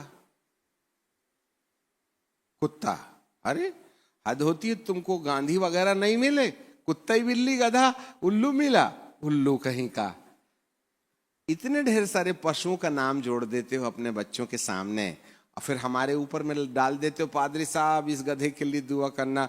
मैं बोला इंसानों के लिए दुआ होती, गधे के लिए दुआ नहीं होती। तुमने इंसान को गधा बनाया, तुम ही झेलो इस गधे को, मेरी दुआ ना लगेगी। गधे पर मेरी दुआ लगती नहीं, इंसानों पर लगती है। अब तुमने खुद ही बच्चे के नाम को रजिस्टर कर दिया गधे के के साथ में, तो वो तो गधा होगा ही ना। तो इंसानों की दुआओं से गधा ठीक नहीं ना होगा। गधा से क्या बैल बन जाएगा वो? जाग रहे हैं आप? कमाल थॉट्स का है। और ये जो चेतन में कल्पनाएं आती हैं, उसके पीछे अवचेतन बैकबोन का काम करता है। और अवचेतन मन के अंदर यादें रहती हैं, और यादें बार बार अवचेतन से चेतन में आया करती हैं। और जब अवचेतन से चेतना में कोई बात आती है जो नकारात्मक है, आज्ञा के उल्लंघन के आधार पर हमारे जीवन पर आती हैं, तो जैसे ही कल्पना आती है तो जितने भी मोहल्ले के भूत हैं ना, वो सब आजू बाजू आकर के खड़े हो जाते और क्या कहते, यही सही समय फांसने का। इनके दिमाग में आया ना आत्महत्या करने का, बोले बोलो चलो इनको ले चलेंगे। फिर वो आके कहेंगे चलो ना, बहुत मजा आता है, एक बार मर के तो देख कितना मजा आएगा, पूरा टेंशन फ्री हो जाएगा तू। एक बार आपने आत्महत्या की कल्पना आने दिया तो दुष्ट आत्माओं को इसकी बदबू आने लगती है, उनके लिए खुशबू है। ये बदबू उनके लिए खुशबू बन जाती है और वे आपके करीब आकर के वहां तक पहुंचने में मदद करते हैं। फिर आप खुद ही चढ़ जाते हैं और सामने वाला धक्का देके कहता है चढ़ो ना। वो केवल चासनी मारता है। जो परमेश्वर की आज्ञा नहीं मानते वे आज भी आकाश के अधिकार के हाकिम के चलाए चलते हैं। और आज 99.99 कलीसिया को आज्ञा के बारे में जानकारी ही नहीं है।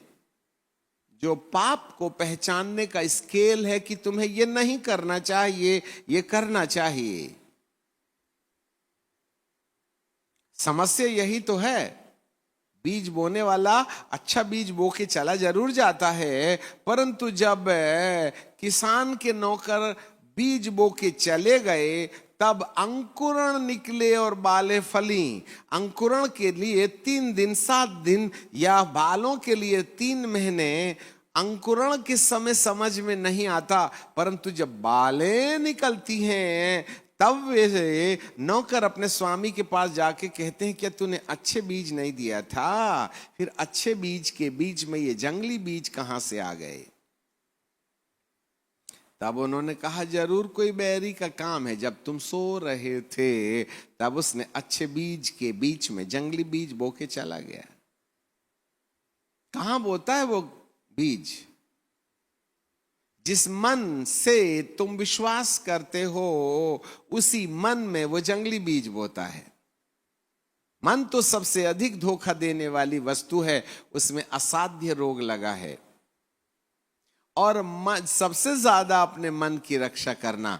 और बाइबल रोमियो की किताब में और उसके 10वें अध्याय में और उसके 10वें पद में बाइबल इस प्रकार से कहती है, 9वें पद में, और यदि तू, book of Roman chapter 10 and verse 9 है, यदि तू अपने मुख से यीशु को प्रभु जानकर के अंगीकार करे और अपने मन में विश्वास करे कि परमेश्वर ने उसे मरे हुओं में से जिलाया है तो तू निश्चय उद्धार पाएगा। अब जरा 10वां पद देखिएगा। धार्मिकता के लिए मन से विश्वास किया जाता है और उद्धार के लिए मुंह से अंगीकार किया जाता है। धार्मिकता के लिए मन से विश्वास किया जाता है और उद्धार के लिए मुंह से अंगीकार किया जाता है। मन ही वह जगह है जहां विश्वास जन्म लेते हैं और मन ही वह जगह है जहां असाध्य रोग लगा हुआ है। आज सब आत्मा का इलाज करते हैं, आज सब शरीर का इलाज करते हैं, परंतु मन के इलाज पर किसी का ध्यान नहीं है। और मन जो है नकारात्मक कल्पनाओं से ग्रसित है और उसके पीछे है पुरानी यादें।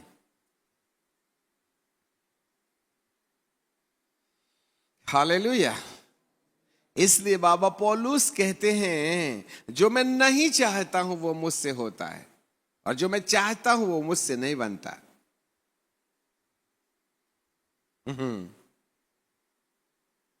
जैसे याद रखिएगा, मैं हार गया हूं, मैं अभागा इंसान हूं। उसको किसने बनाया? अय्यूब को किसने अभागा बना दिया? वो तो खरा और सीधा और परमेश्वर से भय मानने वाला था ना। अभी उसको क्या हो गया? हे प्रभु आप गए कहां? कहीं नहीं गए, हम जहां थे वहीं हैं। अभी इसके ऊपर क्यों मुसीबत आ गई? अरे आप ही ने तो बोला था ना, खरा सीधा और भय मानने वाला और परमेश्वर से बुराई से दूर रहने वाला कोई नहीं। शैतान को आपने चैलेंज दे दिया। बोले मैं तो दिया तो था उसको चैलेंज, परंतु क्या बताएं उसके मन में ना बार बार डर आता था। अरे भैया मैंने उनकी कल्पनाओं को स्वतंत्र इच्छा शक्ति दी है ना। मैं किसी के दिमाग की कल्पनाओं को बकरे के समान, बैल के समान, बिल्ली के समान, कुत्ते के समान सांकल से बांध नहीं सकता ना। मैंने तो उनको फ्री विल दिया है। अब उनके अंदर कल्पनाएं उल्टी रकम की आ गई तो उन्होंने ना शैतानों को न्योता दिया, मैंने तो नहीं ना भेजा था। ऐसा लगता है परमेश्वर के पक्ष से अय्यूब खरा था, पर उसके अंदर एक एक एक काल्पनिक दोष था और उसको डर लगता था बार बार।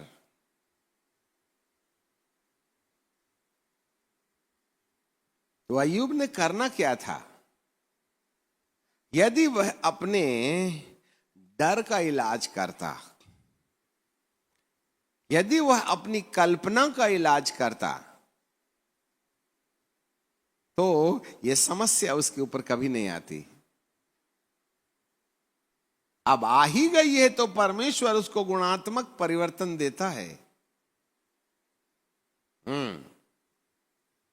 इसलिए घर छोड़ के भाग जाने से पहले बार बार आपके मन में घर छोड़ने की कल्पना आती है।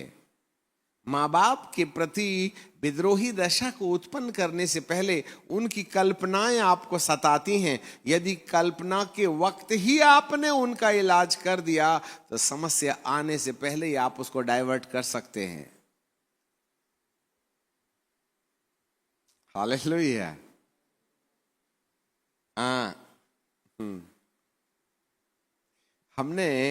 हम भौतिक रीति से सोचें तो हमारे माता पिता इतने धनाढ्य नहीं थे। वे बहुत निम्न श्रेणी के कामगार थे। 130, 140, 150 रुपए पर महीना हमारे पिताश्री को पगार मिलती थी। हम 9th क्लास तक हाफ पैंट ही पहनते रहे। 9th में जब यूनिफॉर्म फुल पैंट था तब हमने पहली बार फुल पैंट पहनी। पर इन सारे समयों में हमने कभी ये नहीं कहा कि हम गरीब हैं। साल में एक बार पिताजी मुझे घड़ी देते थे 1 हफ्ते के लिए, और जिस दिन आखिरी पेपर होता था उस दिन घड़ी वापस ले लेते थे। एक ही घड़ी थी।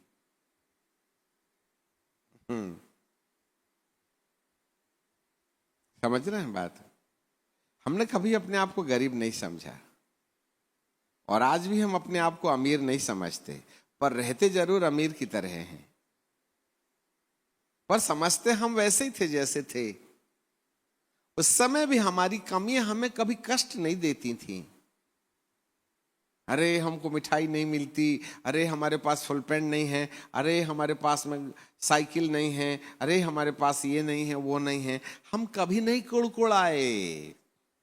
हम उस समय भी अपने आप को महान और स्वस्थ है और जैसे हैं वैसा परमेश्वर ने हमको रखा है बोल के हम परमेश्वर के लिए धन्यवादी थे। आज भी परमेश्वर ने हमको जहां रखा है हम उसके लिए धन्यवादी हैं। और जो है उसके बारे में हम ये नहीं सोचते कि हम बहुत महान हो गए।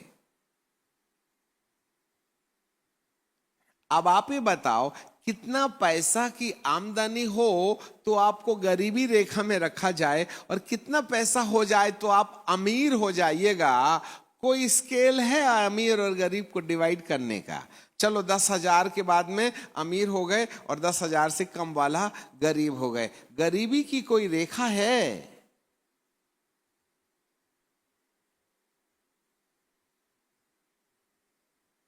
जो करोड़पति है ना, उनको गैस की बीमारी है, 2 फुलके खाते हैं, दाल का पानी पीते हैं, मिठाई खाना बंद है, एसी में नहीं सो सकते, सिन्नी के पंखे में, कमर की हड्डी खराब है, इसलिए डनलप का गद्दा नहीं, तख्त में सीधे सतरंजी बिछा के सो।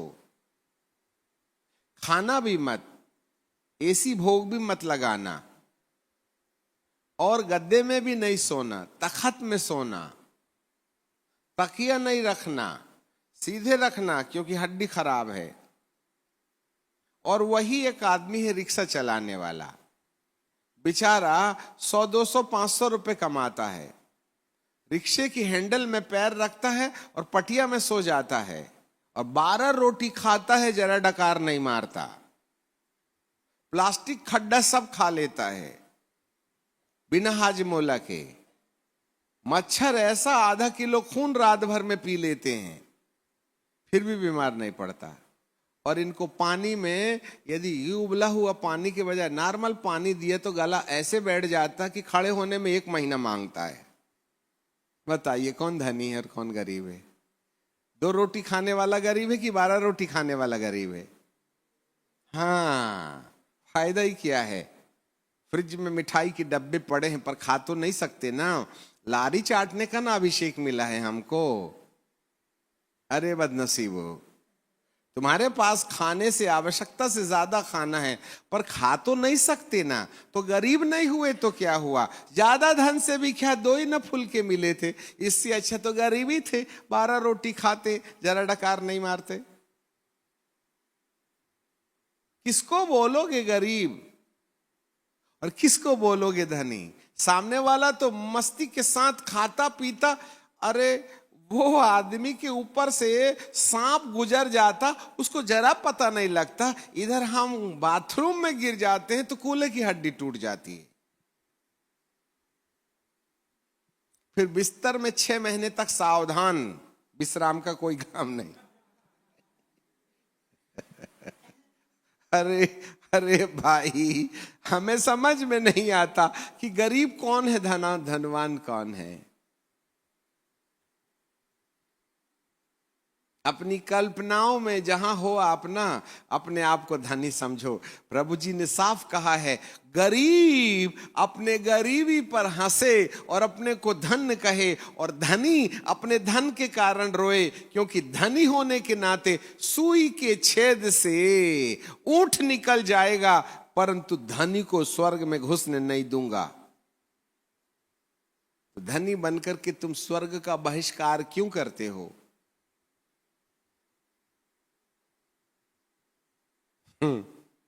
और हम दुआ कर रहे हैं, हे प्रभु बिना कमाई के मेरे बैंक में पैसा बढ़ जावे, और हम जैसे महान लोग, हे पिता miracle money miracle money miracle money, चोर का धन चंडाल ले जाए। समझ में नहीं आता बिना कमाए तुम्हारे बैंक में पैसा कहां से आ जाता है। क्या मेरा यीशु अलाउद्दीन का चिराग है क्या, जो तुम्हारे बैंक में पैसा बढ़वा देवे? मुझे तो नहीं मालूम ये कौन सी आत्मा है। बाइबल में तो ऐसा कोई मिरेकल मनी की बात नहीं दिखती है। हाँ, ये जरूर लिखा है कि मैं तुम्हें धन कमाने की शक्ति देता हूं, ऐसा कहीं भी नहीं लिखा है कि मैं तुम्हें धन देता हूं। अब्राहम यदि धनी बना भी था तो उसने धन के लिए दुआ नहीं ना किया था, वो तो परमेश्वर के संग चलने के चक्कर में परमेश्वर उसके साथ चलता था, इसलिए उसका जो भी था फायदे ही फायदे में जाता था, बोल के ना धनी हो गया। अब्राहम ने कभी धन के लिए प्रार्थना नहीं करा। तुम करो, कार के लिए, बंगले के लिए, जमीन के लिए, जायदाद के लिए, हे प्रभु मोटरसाइकिल दे दे, छत ढालने के लिए पैसा दे दे, जैसे उसको दिखाई नहीं दे रहा है, रिमाइंडर भेज रहे हैं अपन। अरे प्रभु के साथ चलो, वो जो रहेगा ना, आपके साथ आएगा तो प्रभु का ये किसका घर है? मेरा। कहां तक पहुंचा?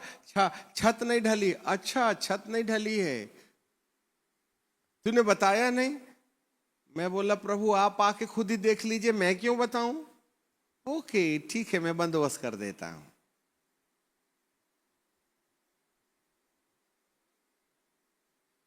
आप प्रभु को मत खोजना, पैसा जरूर खोजना, प्रभु को मत खोजना।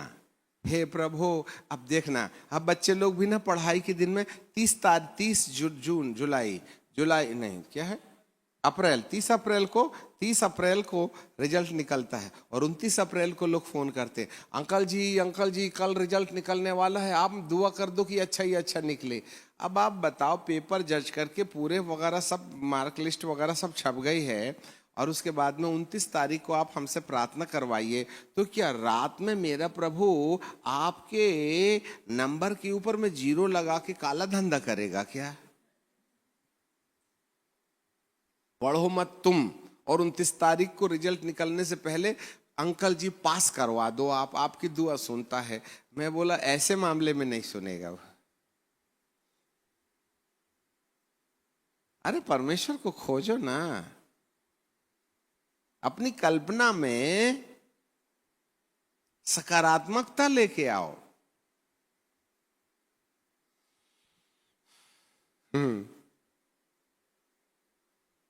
मेरे प्रियो, हर घटना के पहले उसकी कल्पना हमारे माथे में आती है।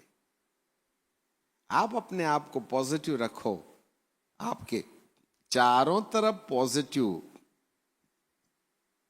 सिचुएशन आएंगी। आप अपनी कल्पनाओं में नकारात्मकता रखो, आपके चारों तरफ नकारात्मक दुष्ट आत्माएं आपके वेलकम करने के लिए आएंगी। जो व्यक्ति अपने मन के ऊपर अधिकार रख लेता है, वह आत्मिक संसार के ऊपर में अधिकार रखने की चाबी पा लेता है। If you will win the battle inside of your mind, you will take control over the situation outside. बाहर रहने वाली दुष्ट आत्माओं के ऊपर में अधिकार पाने के लिए जो युद्ध आपकी कल्पनाओं में चल रहा है, उस युद्ध के ऊपर जो विजय पा लेता है, बाहर वाली परिस्थितियां आपके नियंत्रण में आ जाएंगी। आप यदि बीमार होने वाली कल्पना को अधिकार में रख के फुटबॉल खेलना शुरू करें, उस दिन बीमारी आपसे आप डाइवर्ट होकर के दूसरा कैंडिडेट ढूंढने लगेंगी, आपके पास ना आएंगी।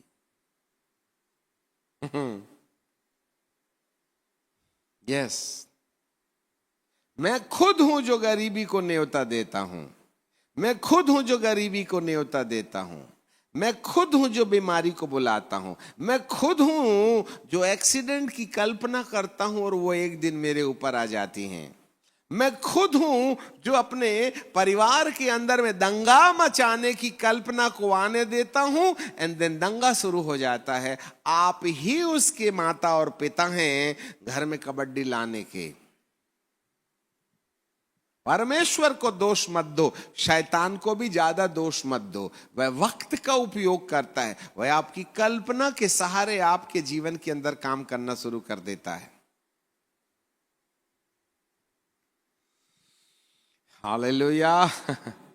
इसलिए बाइबल कहती है, हम अपनी कल्पनाओं को और ऊंची बात को खंडित करते हैं। To demolish the arguments in the higher thinking which exalted against the knowledge of God. परमेश्वर की पहचान के विरुद्ध उठने वाली कल्पनाएं हैं, जिसके ऊपर अधिकार रखे तो हम अंधकार की ताकत को जो बाहर है उस पर अपना अधिकार रख सकते हैं। बाहर वाली दुष्ट आत्माएं आपकी परिस्थितियों पर कब्जा करके भौतिक संसार में अपना प्रभाव डालती हैं। यदि बाहर रहने वाली दुष्ट आत्माओं को आपके भौतिक संसार के ऊपर में अधिकार जमाने से रोकना है, तो उन कल्पनाओं को अपने माथे के अंदर से उनको खंडित करके अपने मन को पवित्र आत्मा की सानिध्य कर दीजिएगा। बाहर वाली सिचुएशन परमेश्वर आपके चारों तरफ की कंट्रोल करके उसे आपके फेवर में ला देंगे। Hey, if you will win the battle inside of your mind, you will have the victory over the situation. दुष्ट आत्माओं का नाम लेकर के अपना मुंह खराब मत करो। परिस्थितियों को मत बोलो, मत देखो मैं अकेला हूं, मत देखो मैं कमजोर हूं, मत देखो मेरी कोई मदद नहीं करता, मत देखो हम तो अकेले हैं, मत देखो मैं बीमार हूं, मत देखो मैं गरीब हूं, मत देखो मेरा प्रभु नहीं सुनता, मत देखो इतने दिन हो गए मुझे उत्तर नहीं मिल रहा है। Do not look it. जो तुम्हारा कर्तव्य करते चले जाएं। दर्शन मिलना है मिलेगा, नहीं मिलना है नहीं मिलेगा, काम होना है होगा, नहीं होना है नहीं होगा, पैसा मिलना है मिलेगा, नहीं मिलना है नहीं मिलेगा, मुझे तो प्रभु का दामन थाम के चलना है। पास होना और नहीं होना इसके लिए दुआ करके मैं परमेश्वर को क्यों तकलीफ दूं? मेरा काम है पढ़ना, मेरा काम है मेहनत करना, और मुझे अपने मन के ऊपर में पॉजिटिव बने रहना है। मेरे किए का प्रतिफल मुझे मेरा परमेश्वर देगा, मैं दुआ करके उसको क्यों परेशान करूं? करना भी चाहिए नई चेलों को, परंतु परिपक्व होने के बाद में दुआ का हिस्सा खत्म हो जाता है, केवल परमेश्वर का हाथ पकड़ के चलने का समय रहता है। Hallelujah, praise the Lord. जाग रहे हैं आप? कौन सी कल्पनाएं आपको सताती हैं? कौन सी नकारात्मकता माथे पर है? मैं अकेला हूं, मेरे को कोई प्यार नहीं करता। अरे कोई प्यार करेगा भी तो धोखा ही ना होगा। मनुष्य से क्यों प्यार की उम्मीद करते हो? तुमको जो तुम्हारा पिता है वो ऐसा वाला प्यार करता है, अगापे वाला। उससे हटके और कौन से वाले प्यार की उम्मीद तुम्हें? आप ही बताइएगा। हाँ।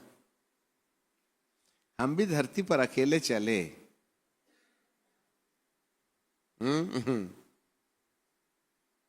हमारे लिए किसी ने दुआ नहीं किया, और ना ही हमने अपने भविष्य के लिए कभी दुआ किया कि मुझे साइकिल चाहिए, कि मोटरसाइकिल चाहिए, मुझे घर चाहिए, जमीन चाहिए। अब मिलती है तो ले भी लेते हैं। अब मिलते ही मिलते जाती है तो रखते ही रखते जाते हैं हम। उसका 10 हिस्सा बांट देते हैं, बाकी सब माल डब्बे में।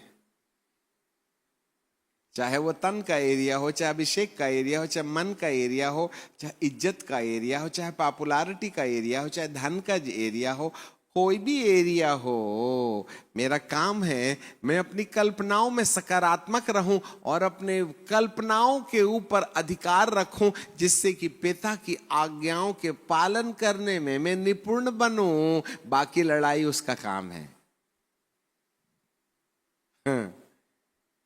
बीमारी आई तो भगाने पर हमारा ज्यादा इंटरेस्ट नहीं है। बीमारी आई तो भगाने में हमारा ज्यादा इंटरेस्ट नहीं है। हम तो बीमारी आने वाले रास्ते को बंद करने पर विश्वास करते हैं कि एक बार अंदर आएगी ही नहीं तो जाएगी कहां से। That is the victorious life. पता नहीं क्या क्या अपने दिमाग के अंदर आने देते हैं और दिन रात उसी उधेड़ बिन में लगे रहते हैं। ऐसा क्यों, वैसा क्यों, इसने क्यों बोला, कब बोला, कहां बोला, कैसे बोला, क्यों बोला, किस लिए बोला। इसे कहते हैं ईबोला। अपने माथे पर हजारों प्रश्न खड़ा करके खुद ही अपने आप में उलझ जाते हैं। Shut up now. आए मेरे अवचेतन से पुरानी जिंदगी की कल्पनाएं हम तुम्हें पवित्र आत्मा के सबमिशन में डाल देते हैं। कल्पना, चेतन का इलाज मेरा काम है, अवचेतन का इलाज परमेश्वर का काम है। Right it please. चेतना का इलाज हमारे हाथ है, अवचेतना का इलाज परमेश्वर के हाथ है।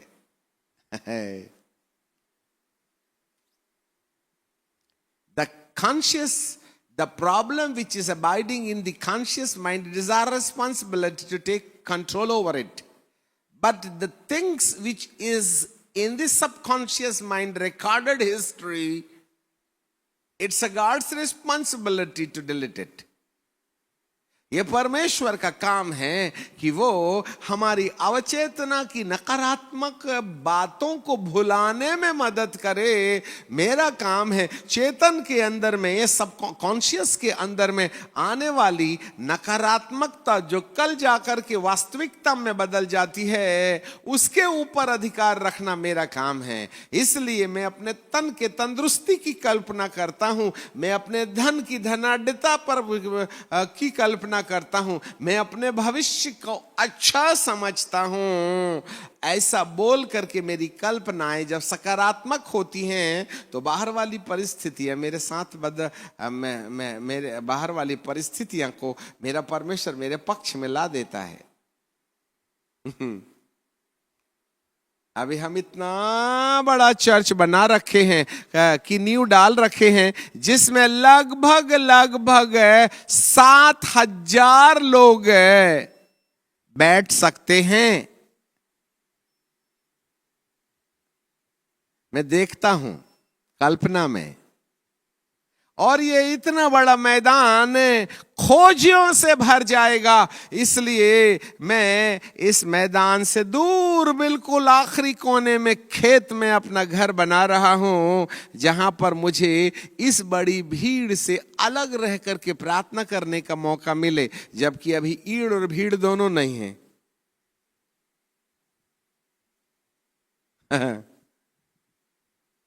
आपको मालूम होवे, बुद्धि की कल्पना निश्चय में बदल दी जाए तो परिस्थितियां वैसे ही होने लगती हैं। बीमारी के लिए दुआ करना बंद करें, बीमारी के बारे में सोचना बंद कर दें। मेरे को ना पेट दुख रहा है, अब मेरे को ना हरारत लग रही है, ऐसा लग रहा है कि अब बुखार आए तो 15 दिन तक ना छुट्टी लेना ही पड़ेगा। ऐसी प्रकार की घृणित कल्पनाओं को बोलना, पीछे मुड़ते चल, और लौट के कभी पीछे नहीं देखना। ओह माय गॉड, हाँ क्या है, अच्छा बुखार, आओ ना बैठो, कोई बात नहीं, 3 दिन के बाद जाना, बढ़ जाओ। तो वो 1 हफ्ता नहीं जाता। समझ रहे बात? उसको कमांड करो ना, यहां से कल्पना से इलाज करो ना उसका, परिस्थितियों से आप हो जाएगा।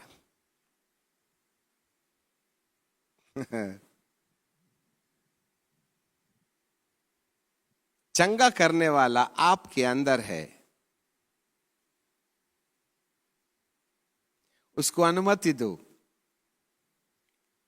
अपनी कल्पनाओं को सकारात्मक बनाकर, नकारात्मक कल्पना को कोई दूसरा अपने हाथ में खुद ही रख ले। ए क्या है रे, यहां क्या करने आया है तू, है निकल। विश्वास काम में लाओ। आपके दिमाग का नकारात्मक कल्पना, ये निकला, ये निकला, ये निकला, वो गया। विश्वास से देखो, आपके भय वाली कल्पना, बीमारी वाली कल्पना, गरीबी वाली कल्पना, निराशा वाली कल्पना, वो गई, वो जा रही लुढ़कते, जैसे स्पेस में कोई चीज को ऐसे फेंक दो तो वो हजारों साल तक उसी स्पीड से भागती। न्यूटन का नियम कहता है, जो वस्तु चल रही है वो लगातार चलते रहना चाहती है, उसको रोकने के लिए बल लगाना पड़ेगा, और जो कोई जड़त्वता में है, खड़ी है, उसको तेजी में लाने के लिए उस पर बल लगाना पड़ेगा। इसलिए जो खड़ी है वो खड़ी रहना चाहती है, जो चल रही है वो चलते रहना चाहती है। यदि आप अपनी कल्पनाओं को उठा करके स्पेस में यूं कहें गो, तो अमर काल तक आकाश में घूमते ही रहेगी, लौट के आपके माथे में कभी नहीं आएगी। न्यूटन का नियम। खैर वो मर गए भला